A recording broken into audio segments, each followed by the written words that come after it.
bagi nikmat yang dinamakan sebagai nikmat hidayah dan taufik untuk kita cinta kepada Al-Quran. Ini satu nikmat yang sangat besar dah ya. Quran itu sendiri adalah nikmat dan anugerah Allah. Tapi Quran yang begitu tinggi nilainya, tak semua orang yang suka mendampingi Al-Quran. Kan? Tapi kita, Allah bagi nikmat hidayah untuk kita cinta pada Quran. Kemudian Allah plus lagi, tambah lagi satu nikmat, iaitu kita ini diberi kemudahan untuk berada dalam majlis ilmu yang belajar, yang bercerita tentang Al-Quran. Ya. Ini merupakan satu nikmat yang besar yang kita sama-sama wajib kita bersyukur lah ya. Antara tanda kita bersyukur itulah kita ambilkan sedikit masa kita dalam sehari tu, biar ada waktu-waktu kita dengan Al-Quran. Terutama kuliah-kuliah agama, tadabbur Quran. Mudah-mudahan maknanya kita tergolong dalam golongan orang yang bersyukur atas nikmat yang Allah telah bagi pada kita. Baik, saya kira ini merupakan siri yang keempat kot untuk tadabbur surah Yasin. Kita baca sikit-sikit ya. Tak perlu, tak sempat nak baca banyak-banyak, sikit pun alhamdulillah ada masa kita baca. Mudah-mudahan memberi panduan lah kepada kita ya. Baik. Jadi sebelum ni kita dah tadabbur ayat 1 sampai ayat 12. Jadi insya-Allah pada petang ini kita tengok ayat 13 hingga ayat 17. Saya tahu hajah-hajah yang depan-depan saya ni semua orang hebat-hebat ni baca Quran ni. Jadi insya-Allah petang ni kita baca sama-sama dengan saya ya. Ayat ni kita dah biasa baca ni. Jadi baca sama-sama dengan saya.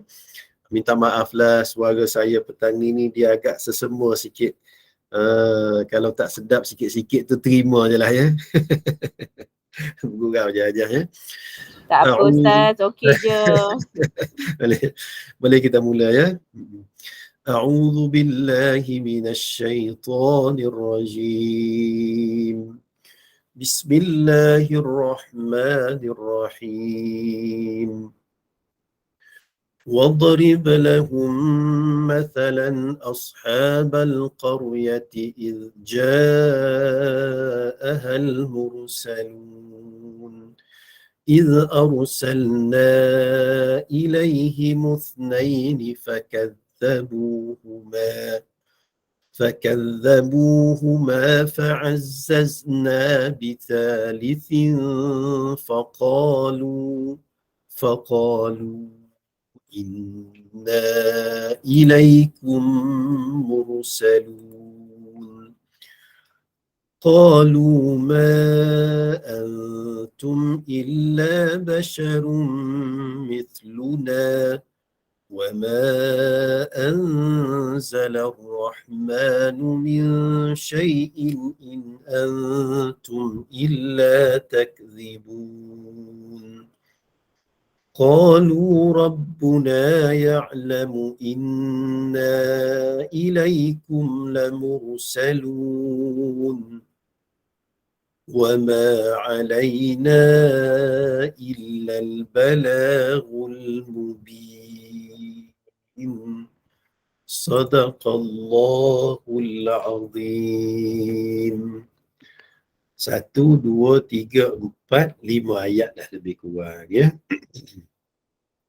Jadi kita tengok terjemahan ayat ya, Papan Hajar ya. Wadrib lahum mathalan ashabal qaryati idh ja'ahal mursalun. Dan buatlah bagi mereka satu perumpamaan, iaitu penduduk suatu negeri ketika utusan-utusan datang kepada mereka. إِذْ أَرْسَلْنَا إِلَيْهِمُ اثْنَيْنِ فَكَذَّبُوهُمَا, iaitu ketika kami mengutuskan kepada mereka dua utusan, dua rasul. Mereka mendustakan kedua-dua rasul tersebut. فَقَالُوا إِنَّا فَكَذَّبُوهُمَا فَعَزَّزْنَا بِثَالِثٍ. Lalu Allah Subhanahu wa ta'ala menguatkan dengan rasul yang ketiga. Kemudian ketiga-tiga utusan ini, Rasul ini berkata, sesungguhnya kami ini adalah orang yang diutuskan kepada kamu. Qalu ma antum illa basyarum mithluna. Lalu penduduk negeri itu tadi berkata, ma antum illa basyarum mithluna. Kamu ni tidak lain hanyalah manusia seperti kami. Wa ma anzalar rahmanu min syai'in in antum illa takdzibun. Kata mereka, kamu tidak lain uh, dan Allah yang Maha Pemurah tidak menurunkan sesuatu pun pada kami. Kamu tidak lain hanyalah pendusta belaka. Qalu rabbuna ya'lamu inna ilaikum lamursalun. Lalu para rasul ini berkata, kami in Rabbuna ya'lamu inna ilaikum lamursalun. Tuhan kami Maha mengetahui bahawa kami ini benar-benar rasul yang diutuskan. Wa ma 'alaina illa al-balaghul mubin. Dan kewajipan kami tidak lain dan tidak bukan hanyalah menyampaikan perintah Allah dengan jelas. Dalam 2-3 ayat ini merupakan ayat yang menceritakan kisah yang berlaku dalam surah Yasin.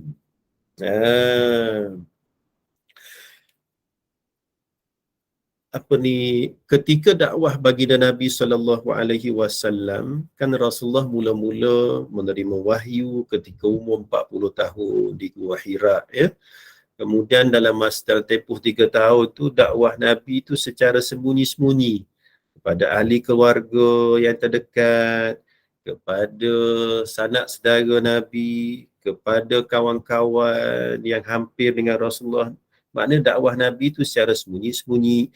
Kerana pada ketika itu penduduk Quraisy ini majoritinya adalah musyrikin, yakni menyembah berhala turun-temurun. Jadi dakwah Nabi itu senyap-senyap dulu. Lepas 3 tahun tu barulah turun ayat supaya berdakwah secara terang-terangan. Bila berdakwah secara terang-terangan tu tadi, Allah macam-macam ujian ke atas baginda Nabi. Kan kita baca dalam sirah, kita baca dalam sejarah, macam-macam ujian mereka tak percaya kepada dakwah Nabi. Malah ada yang diseksa, malah baginda sendiri pun diseksa. Kan Rasulullah pernah bersujud di Kaabah, kemudian orang Quraisy meletakkan kotoran di atas belakang Nabi, memijak tengkuk dan leher Rasulullah, macam-macam ujian. Malah Rasulullah ingin dibunuh oleh orang Quraisy. Macam-macam ujian lah kita dah baca dalam sejarah, kan. Jadi penduduk Makkah pada awalnya tidak menerima Islam, dan Rasulullah memang bersedih lah, kan. Lalu antara cara Allah nak memujuk baginda Nabi SAW ialah mendatangkan kisah-kisah umat terdahulu yang benar-benar telah berlaku. Kisah Nabi-Nabi terdahulu yang telah berlaku, bagaimana Nabi terdahulu juga diuji dan bagaimana mereka ini bersabar dengan ujian tersebut. Dan kisah-kisah ini juga memberi peringatan kepada kaum baginda sendiri, orang Quraisy yang tidak menerima dakwah Nabi. Tengok orang dulu pun, zaman Nabi-Nabi dahulu pun, kaum mereka juga menolak dakwah tersebut. Bagaimana ancaman ataupun bagaimana bala yang Allah turun bila mereka ini tidak menerima dakwah Rasulullah, Rasul-Rasul yang diutuskan, ya. Jadi dalam tafsir Ibn Kathir ini Allah menarik, disebut dalam kalau ajar tengok ayat pertama pun, wadrib lahum mathala. Wadrib lahum tu ceritakanlah, bagi tahulah kepada mereka perumpamaan. Asal perkataan wadrib ni daripada perkataan daraba. Apa makna daraba bahasa Arab? Daraba ni maknanya pukul. Makna sehingga rasa sesuatu, kan pukul sehingga rasa sakit. Jadi wadrib lahum, kamu ceritalah wahai Muhammad kisah yang benar ini sehingga pintu-pintu hati mereka terpukul. kamu ceritalah wahai Muhammad kisah yang benar yang ada dalam Quran ini sehingga perasaan dan jiwa mereka ni terpukul, terkesan. Kan bila kita pukul, kan kita rasa sakit. Jadi wadrib, kamu cerita dengan cerita yang benar ini sehingga mereka tadi terpukul, dia punya perasaan dia punya minda dia, supaya dia dengar apa yang disampaikan oleh kamu ya Rasulullah.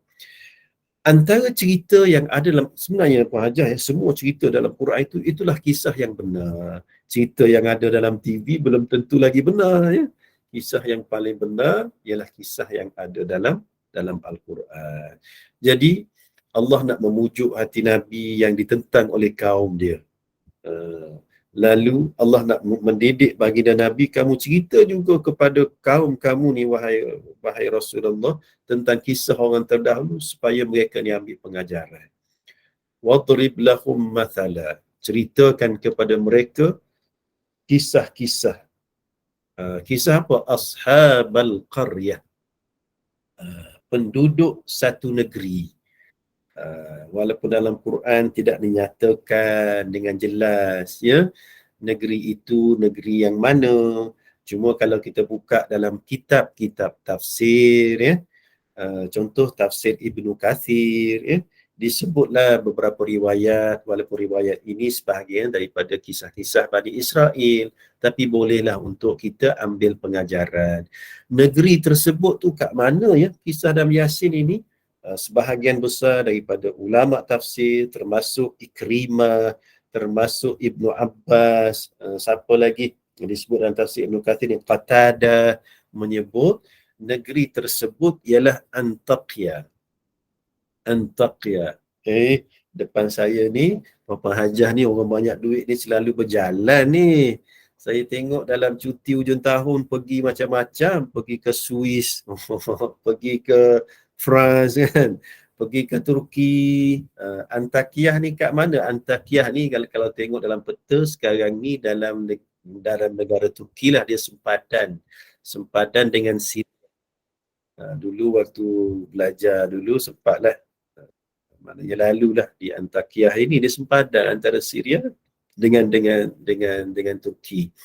Kebanyakan penduduk dia berbangsa Kurdi lah yang saya jumpa. Orang Syria dia menganggap Antakya itu dalam tanah dia. Orang Turki kata itu negeri dia, lokasi yang masih lagi menjadi pertikaian lah, ya. Di Antakya, sebahagian daripada ulama tafsir menyebut maksud ashab al-qaryah ini ialah di Antakya, Turki. Idh ja'ahal mursalun, tak kala datang kepada mereka utusan-utusan Allah.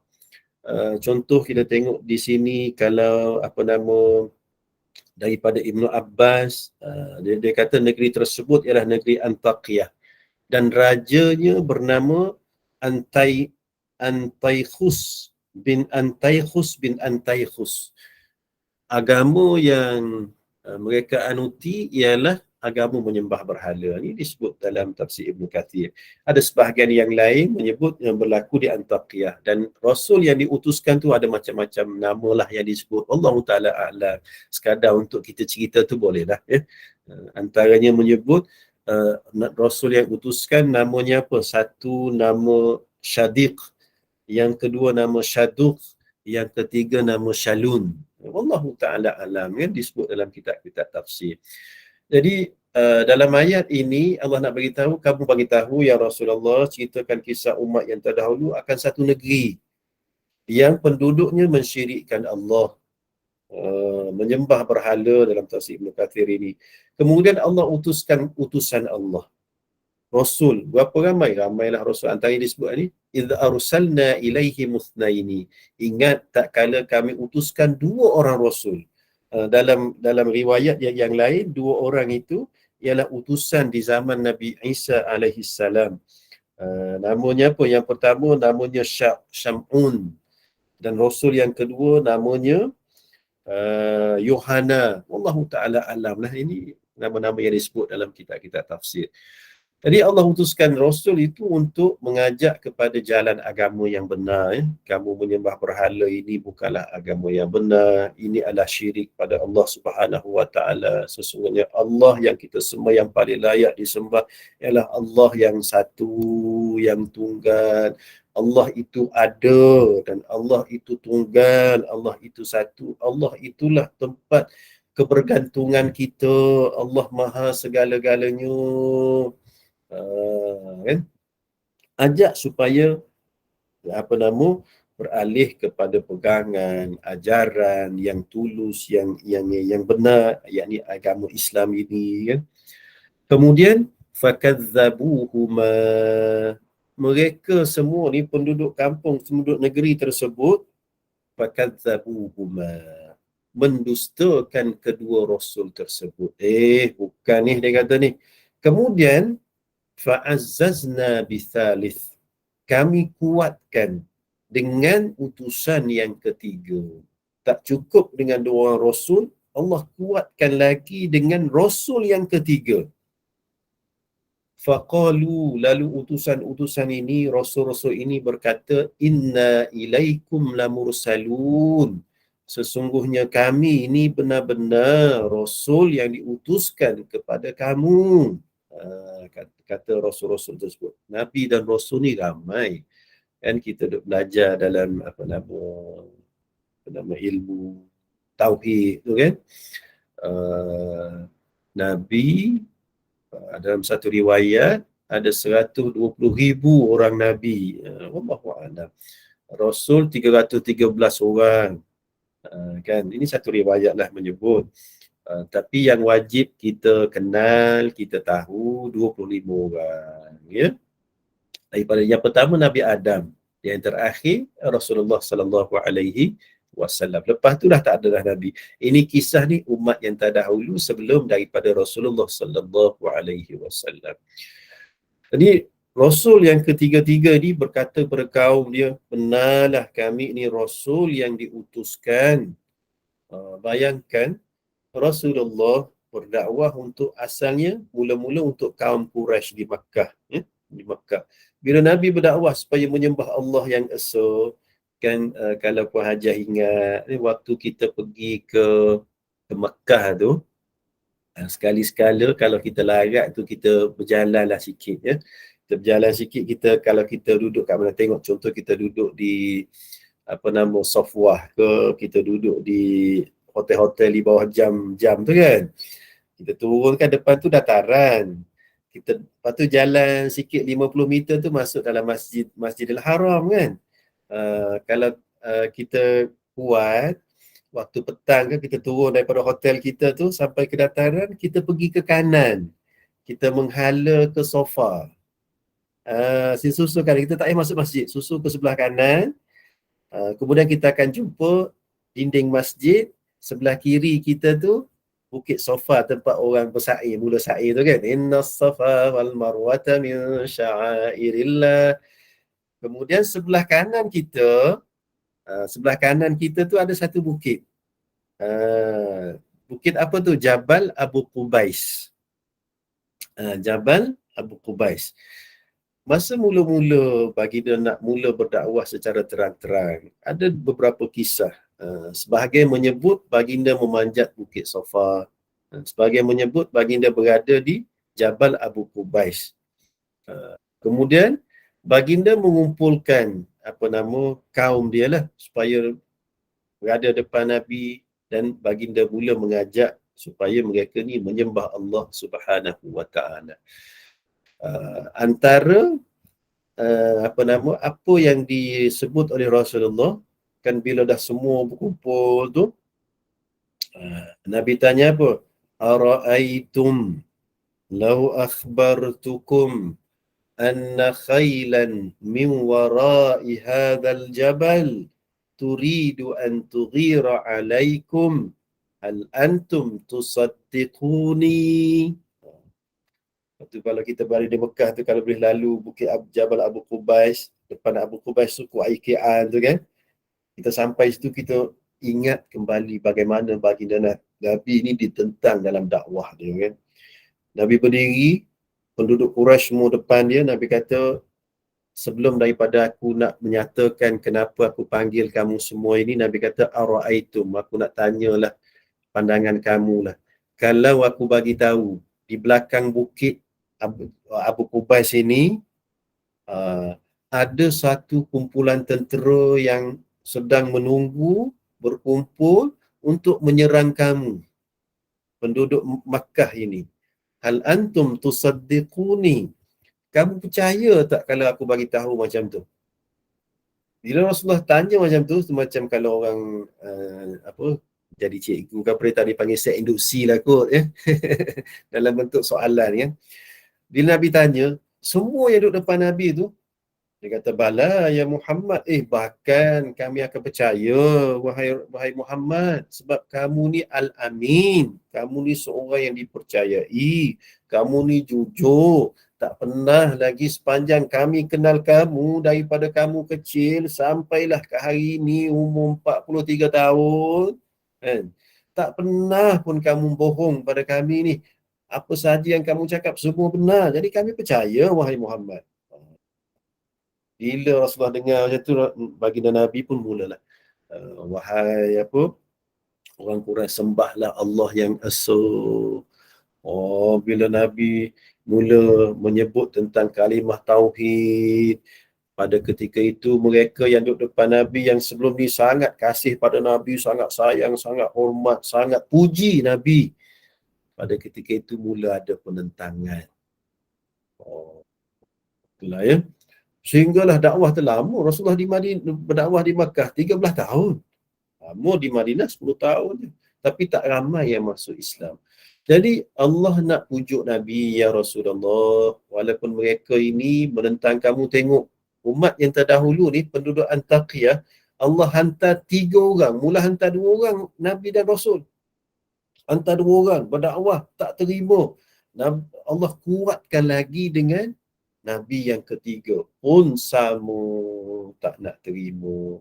Jadi kalaulah mereka tu sampai 3 orang, pun penduduk mereka, kaum mereka menolak, dan kamu ni seorang je Allah utuskan, kaum kamu juga menolak, jadi maknanya, mereka juga ada, maksudnya pengalaman-pengalaman orang dulu, ujian yang diberikan oleh Allah kepada orang terdahulu juga hebat, dan sebagaimana ujian yang diberikan ke atas kamu ya Rasulullah.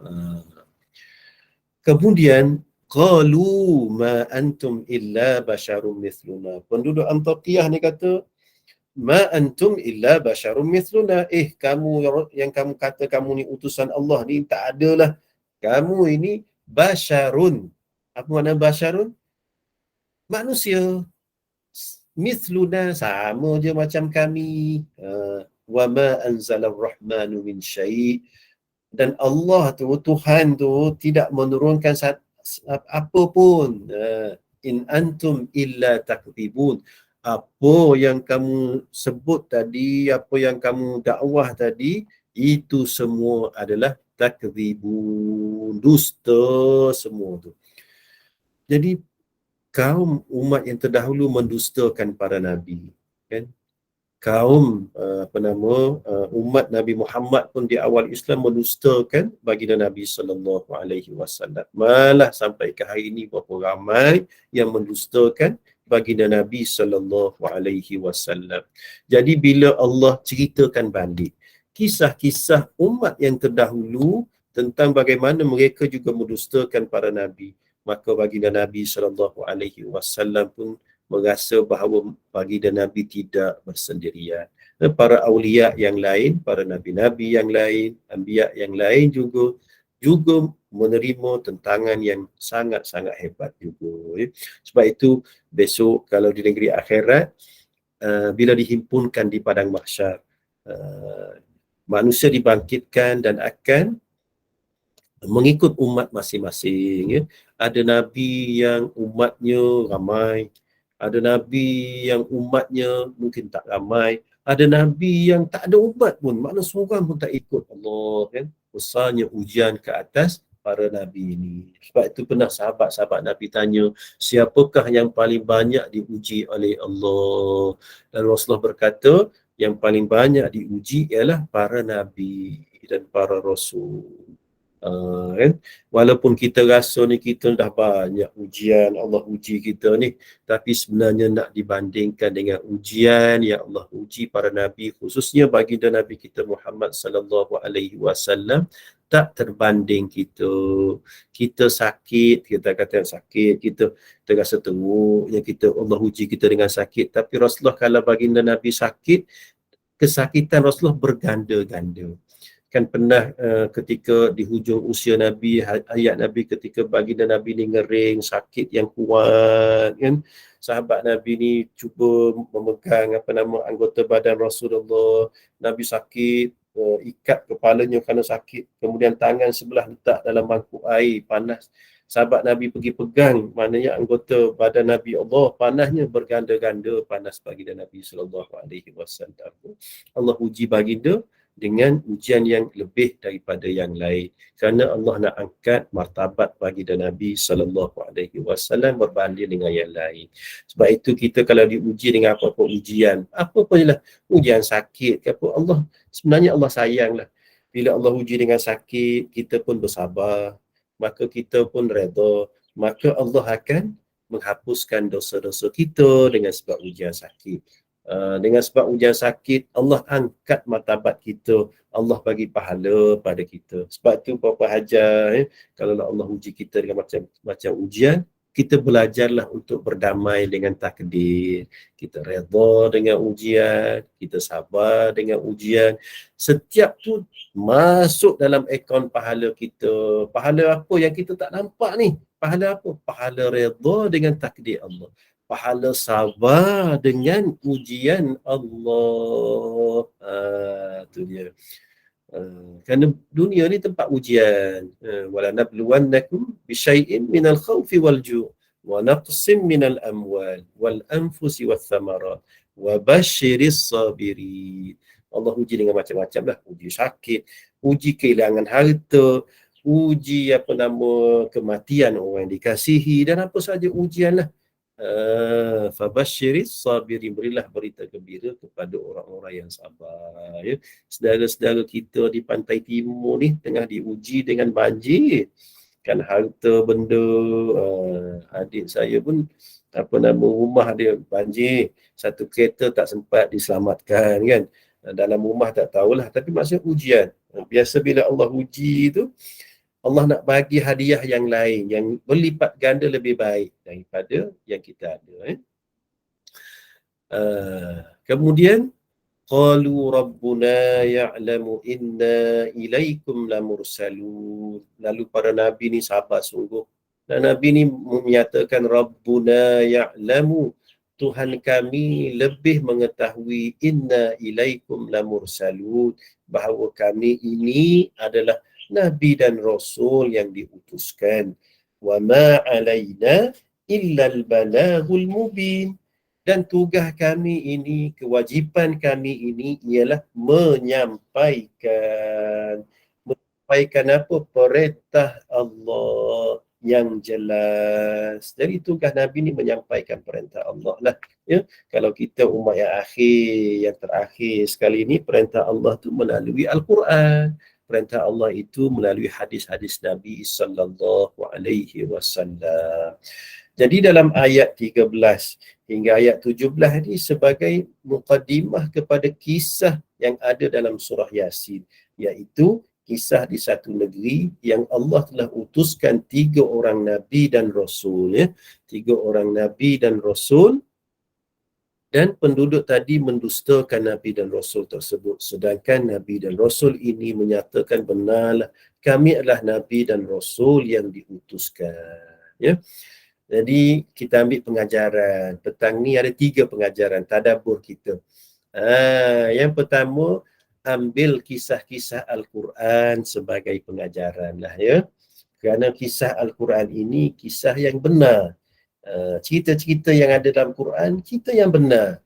Sebab itu alangkah indahnya bila kita baca Quran, kita boleh tahulah terjemahan paling kurang kan, makna paling kurang. Bila kita baca surah Yasin tu, jumpa je ayat, واضرب لهم مثلا أصحاب القرية إذ جاءها المرسلون.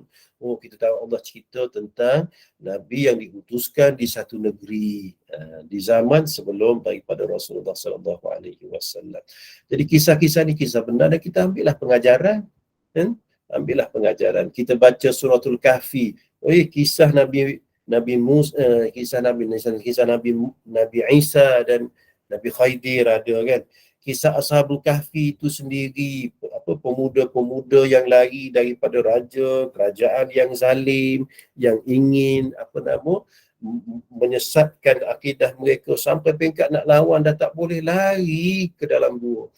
Dan kemudian ditidurkan oleh Allah. Tidur tu bukan satu malam, bukan 2 malam, 300 tahun Allah. Kemudian dibangunkan semula.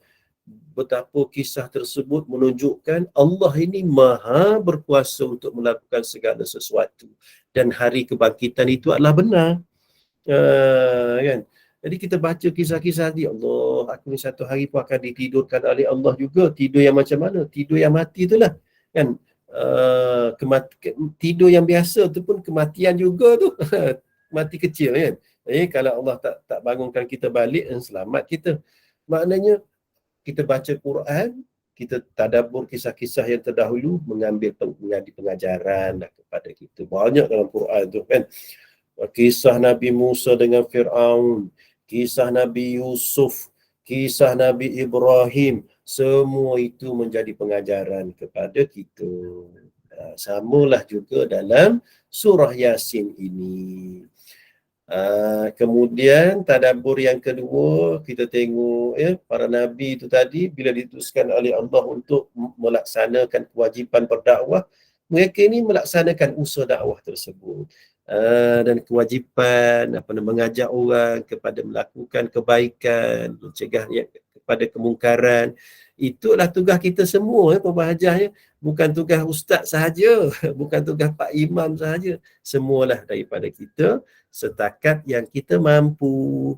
Kan macam Puan Hajah ni ada anak cucu macam tu, kan. Jadi kita mengajak kepada kebaikan lah. Kan, anak cucu kita jagalah betul-betul. Kita waktu atas dunia ni kita kan seronok time cuti, kita buat family day, happy kita, anak cucu balik ramai rumah kita, kan, bahagia kita. Tapi kita nak bukan hanya kita ni boleh bersama di dunia, bahagia di dunia, kita nak sama-sama juga bahagia di syurga. Kita nak semua ada. Kita ada suami, kita ada isteri, kita ada mak ayah, kita ada anak-anak, kita ada cucu-cucu, kita ada semua ni kita nak bawa ke syurga. Sebab itu kita usahakan setakat paling kuranglah dalam keluarga kita dulu. Paling kurang dalam keluarga kita dulu. Kalau kita tak ada keluarga pun, paling kurang kita usaha untuk diri kita dahulu, kan.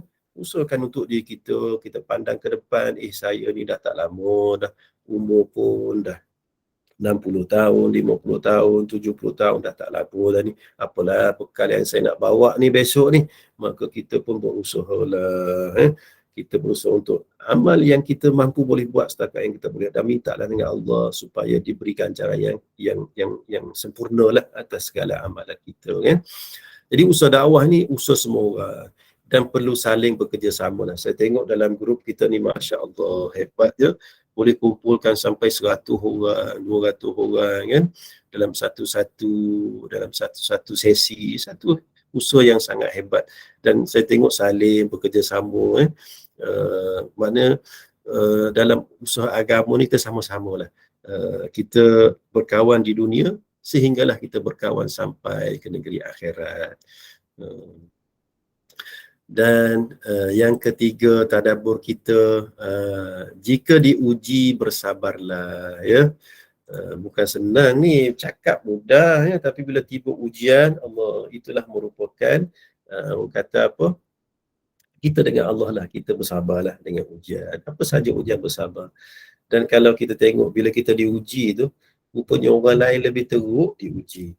Kan? Kalau kita masuk hospital sebab apa? Oh, masuk hospital ni sebab demam. Bila doktor cek, oh ada jangkitan kuman kan. Masuk ward dah kita. Dalam ward tu kita tengok, kawan ni koma. Kawan ni, Allah kan, segala wire masuk dalam badan dia. Mana lagi teruk daripada kita.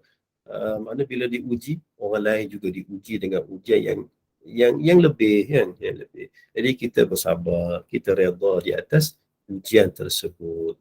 Malah orang lain lebih dahsyat lagi ujian. Rasulullah berdakwah seorang-seorang pun ditolak oleh kaum dia. Kaum yang terdahulu, 3 orang Nabi dan Rasul serentak pun ditolak juga. Itulah antara tadabbur yang kita sama-sama boleh ambil pengajaran. Maksudnya dalam beberapa ayat yang kita baca ni, 3-4 ayat yang kita baca pada petang ini, ya. Jadi saya kira setakat ini dahululah ya Puan Hajah, tadabbur surah Yasin ayat yang ke-13 hingga ayat yang ke-17, iaitu kisah nabi-nabi yang terdahulu berdakwah di satu negeri yang disebut dalam kitab-kitab tafsir, nama negeri itu ialah Antakya. Jadi kalau Puan Hajah ada rezeki pergi ke Turki tapi Antakya ni dia daripada Istanbul tu dia jauh, dia kena turun ke bawah sampai ke sempadan Syria. Tempatnya sangat-sangat cantik, kawasan pergunungan. Wah, cantik tempatnya. Bila tiba di Antakya, saya sendiri pun tengok, inilah surah yang disebut dalam Quran ni, penduduk inilah Allah ya. Sama jugalah bila kita pergi ke Makkah dan sebagainya kan, di kota Makkah itu sendiri, di bandar Madinah itu sendiri, itulah tempat baginda Nabi SAW berdakwah. Dan kita akan rasa, ya Allah, betapa kita dekatnya dengan Rasulullah SAW. Bila kita tiba di tempat-tempat yang disebut dalam Quran, ya Allah, betapa dekatnya kita dengan Al-Quran, ya. Jadi itu sajalah daripada saya. Nampak ada yang kat tangan tu, mungkin ada nak tanya apa-apa. Silakanlah ya, Bapak Haji. Terus tak sengaja. Tak ada apa.